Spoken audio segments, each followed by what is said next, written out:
Приветствую вас на канале Сад Огород своими руками. В этом видео я хочу немножко поговорить с вами о нашем новом огороде, на котором мы выращиваем огородные культуры первый сезон. С осени, когда мы купили дачу, немножечко разделали целину, установили грядки. Вот в этом видео мы и рассмотрим, какие грядки расскажу, на каком расстоянии поставили, высота грядок, материалы, какие культуры растут сейчас. А сейчас самый расцвет вегетации всех огородных культур.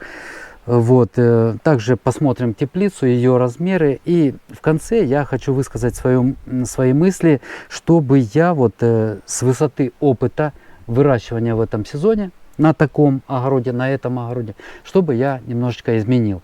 Дача сама по себе небольшая, всего 5 соток, поэтому некоторую зону мы выделяли как под зону отдыха, газон, цветники и так далее.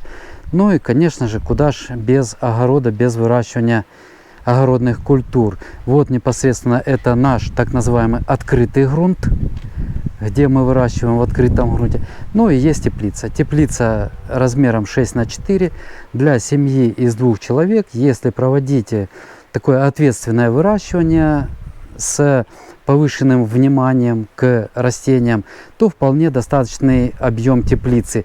Порядка 30 высокорослых томатов растет, от розовых до шоколадных, от крупных до мелких, ну и так далее. Вот сейчас они в таком виде, сорта разные, поэтому и размеры томатов разные, и около 2 десятков огурцов. Нам на двоих с супругой этого вполне хватает. Отделение 4 на 4. Это то отделение, в котором мы выращиваем овощи. Вот так они выглядят.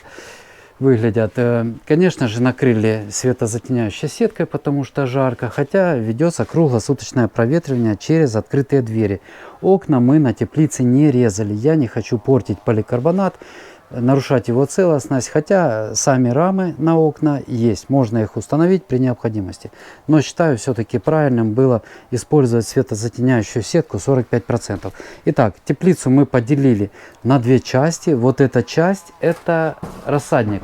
В рассаднике мы ранней весной выращивали рассаду, которую потом уже используем на огороде и в теплице. Вот это все выращено в квартире частично, а продолжалось выращивание уже в этом небольшом рассадничке. Стеллажики стоят, постелили агротканью, чтобы не было пыли, не было грязи. Это что касается теплицы. По теплице я вам хочу сказать, друзья, вот полностью доволен теплицей, полностью и размерами, и формой, и качеством, и растениями, которые в ней растут.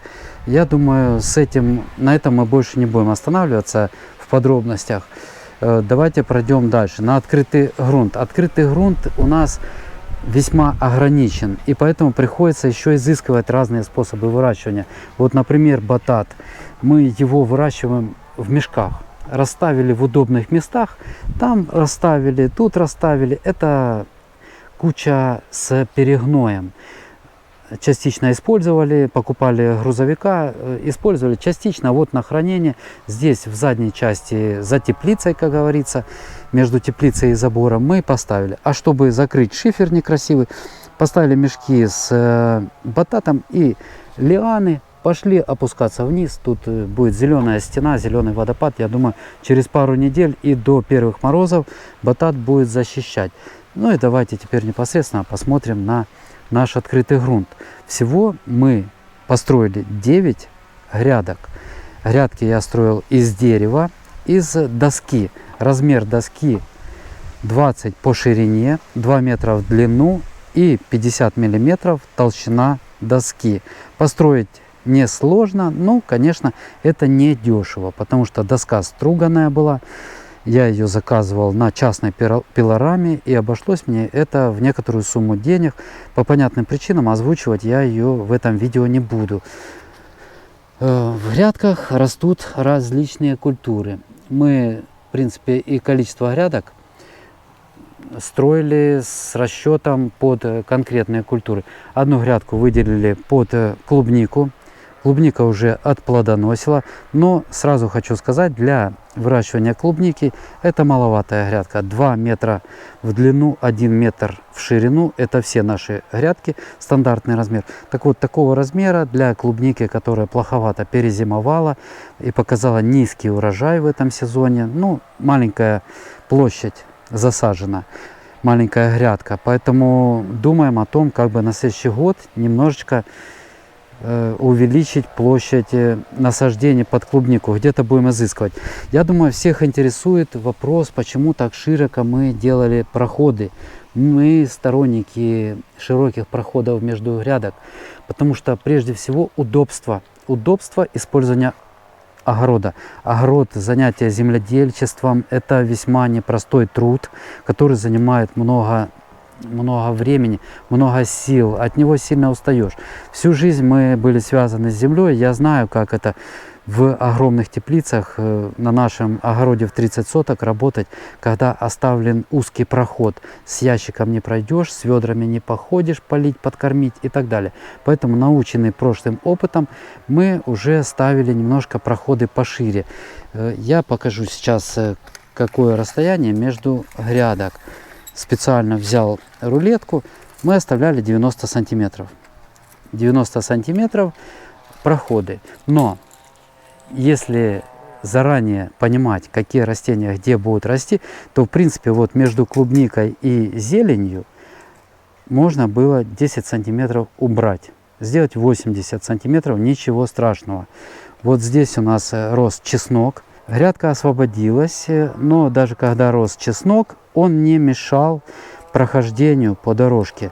С этой стороны столовая свекла растет и морковь. Это совместная такая посадка, потому что грядок немного. В принципе, да, свекла немножко забирает дорожку.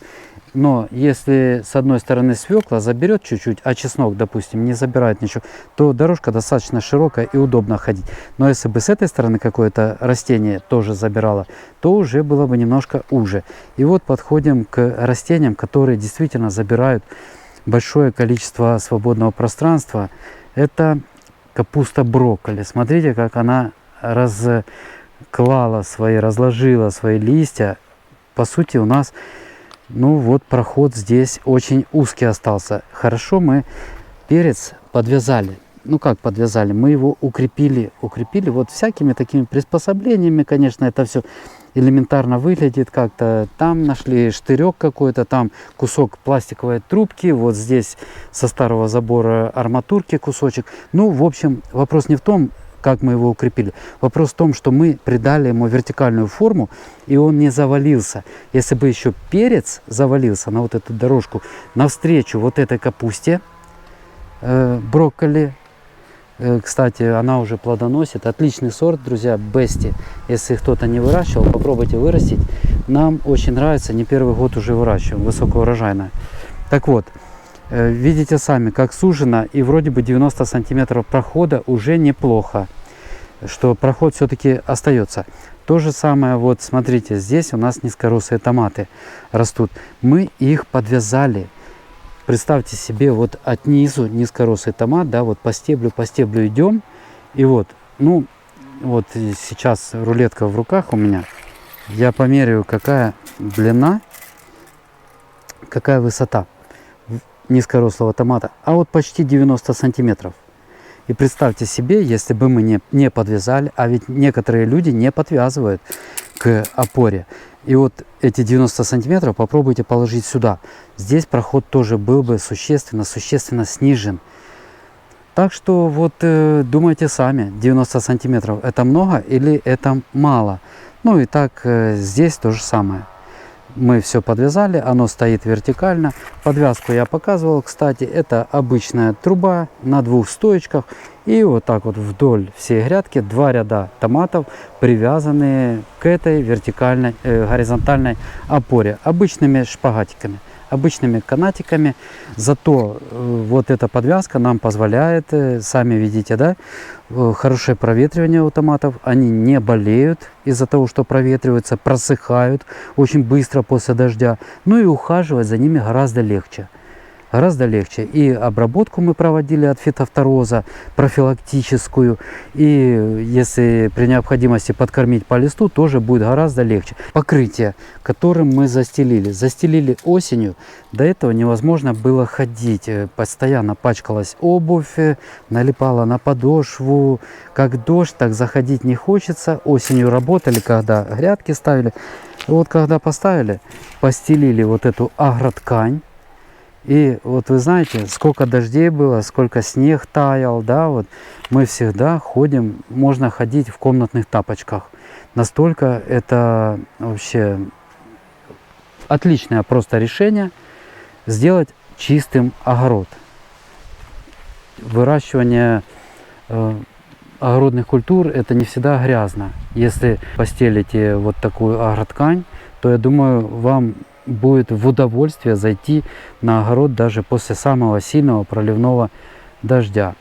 Наполнили их землей, специально приготовленной. Я приготавливал специально землю. И, конечно, земля здесь плодородная. Плодородная, в которой хорошо растут растения. Видите, она рассыпчатая. Ну, хотя рассыпчатая еще она из-за того, что мы мульчировали. Она не уплотняется от дождя. Даже дождь, когда идет, он бьется, он разбивается о соломку вот эту. И уже не такое давление, прибивающее воздействие на землю уже нет. Поливы мы не дождеванием, ковшиком под корень я провожу. Ну, либо аккуратненько шлангой. Опять же, капли со шланга разбиваются об этом. И под мульчой хорошо себя чувствуют полезные почвенные микроорганизмы, тем более мы помогали их развитию, проливали почву эффективными микроорганизмами Байкал-М. Это биологическое микроудобрение такое, я показывал в своих видео. Ну и почва рассыпчатая, конечно, в такой почве корневая система любого растения будет чувствовать себя хорошо. Вот такой ограниченный участок, вот такие растения растут на нашем огороде. Все-таки немножко крестьянское наше прошлое берет свое, поэтому еще тут участок у нас есть такой, пока мы его не засаживаем плодовыми деревьями, еще раздумываем, и заняли немножко огородными. Тут лук у нас растет из рассады, сельдерей растет корневой вдоль забора и кабачки. Вот так выглядит наш маленький огород на нашей маленькой даче. Будем ли мы что-то на нем менять к следующему сезону? Скорее всего, нет. Останется эта же теплица, останутся эти же грядки и останутся эти же культуры. Единственное, что мы поменяем их местами, соблюдая севооборот. Я все-таки думаю, что сейчас именно самое время провести такой показ, когда можно наглядно показать, как развалилась вот капуста, как подвязаны, как ровненько стоят, не выходя за грань грядки, перец и низкорослые томаты. Ну и баклажаны тоже, мы их укрепляли, они же сами не стоят. Вот он колышек, который их сейчас держит, потому что все-таки плодовая нагрузка, кстати, это фабина отличный, сладкий баклажан, тоже много лет уже выращиваем на своих огородах, и на этом, и на прошлом. Ну и теплица, друзья, вот размер такой 6 на 4 для 2 человек, вполне достаточный размер. На этом закончу, спасибо за внимание, всем хороших урожаев, мирного неба над головой, до свидания.